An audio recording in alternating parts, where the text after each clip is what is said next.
Alhamdulillahi Rabbil Alameen.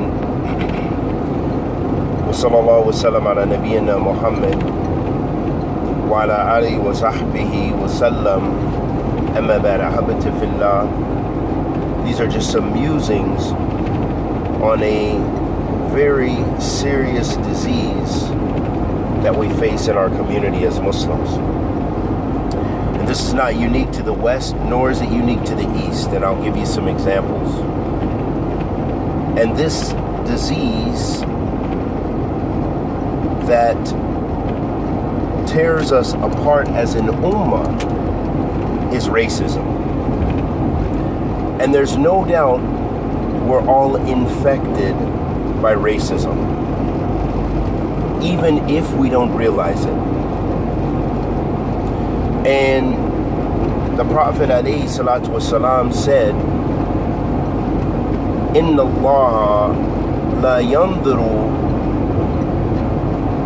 إلى أجسادكم ولا إلى صوركم ولكن ينظر إلى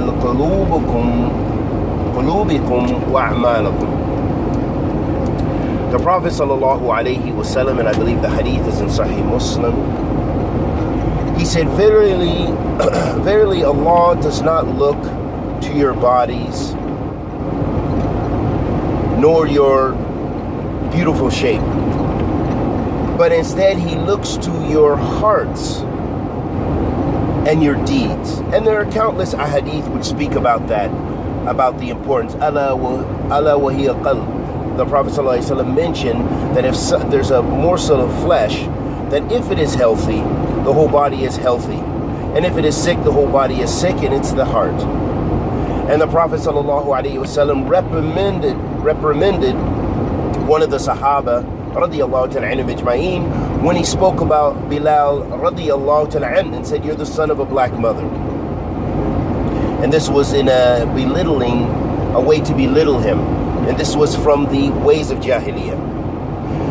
Ahabati fillah, we're all infected by prejudices. We have preferences. But when it comes to the superiority complex, this is what we really have to nip in the bud. Because this is what destroys our community. This is what makes our brothers from amongst the Arabs think they're superior from our brothers from Pakistan and India. And you'll find that if you live in the Arab world, you'll find that they treat them as the worst of the worst. One example, a real life example, in a place I lived before, there was a non-Muslim African American who he was close to Islam when he came to Saudi Arabia. And he related this to me. He was my colleague. And he said to me, he said, I was very close to Islam when I came here. But once one of the students was giving me a ride home, and he said, teacher, look at the animals over there. And he said, where? You know, as they passed the park. And he pointed there. And it was some Bengali workers who were cleaning the streets. And this is what this non-Muslim said to me. He said, if this is the way that they see their own brothers and treat their own brothers, he said this because he knew that akhuwati imaniyah is first and foremost. He said, then what about those who are non-Muslim? So he said that this was one of the things that repelled him from Islam. Wa'iyadhan billah. Likewise, I know real stories of people who married between European countries and African Americans, for example. And again, the disease of racism crept into the marriage.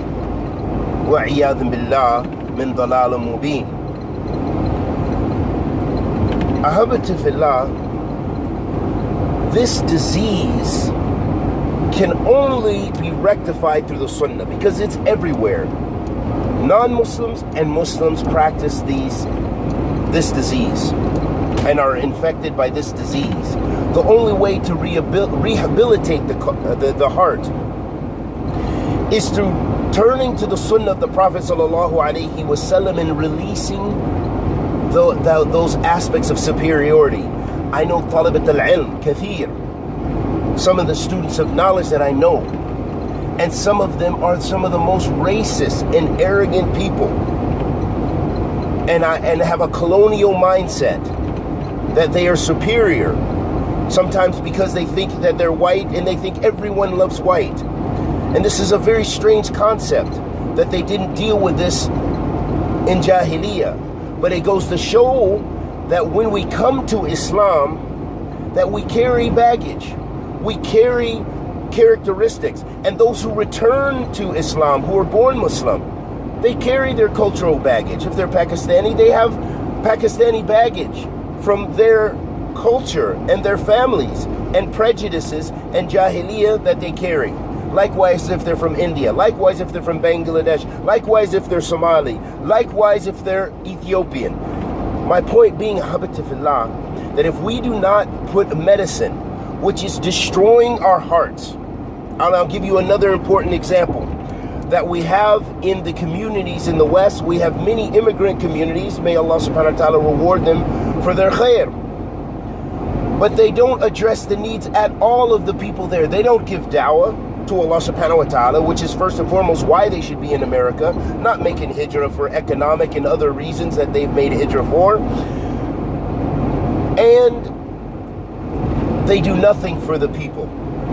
They don't even teach the new Muslims who embrace Islam. They don't deal with their issues. They don't deal with them. They won't marry them. They won't interact with them. Some of them hate them. They won't even give a khutbah in their language in some places. So, Habitifillah, what is this? How are they going to meet Allah subhanahu wa ta'ala with this? Having made hijrah for those aspects of the dunya, and you didn't even address the needs of your Muslim brother when you had the knowledge to do so. And it was because cultural reasons. So if we don't come back, because the best people I've ever seen are those who really love the sunnah of the Messenger of Allah sallallahu alaihi wasallam. And some of the most beloved treatment I've ever received from my brothers. And it wasn't because of black, and it wasn't because of that I'm Asian, because I'm not Asian, but it was in the south of Yemen, in Aden. Those people, those are my brothers. Those people from Ahl Sunnati wal Jama'ah, who love Kitabillah wa Sunnatul Rasul sallallahu alayhi wasallam, who don't care if you come from Turkey, who don't care if you come from South Africa, who don't care if you come from America, who love you for the sake of Allah subhanahu wa ta'ala, and ta'awan ala birr wa taqwa, as Allah subhanahu wa ta'ala commands us to do. And we ask Allah the Almighty to accept our good and forgive our evil, and help us to deal with the sickness that is permeating and infiltrating and festering in our community. Wa sallallahu wa sallam ala nabiyyina Muhammad wa ala alihi wa sahbihi wa sallam.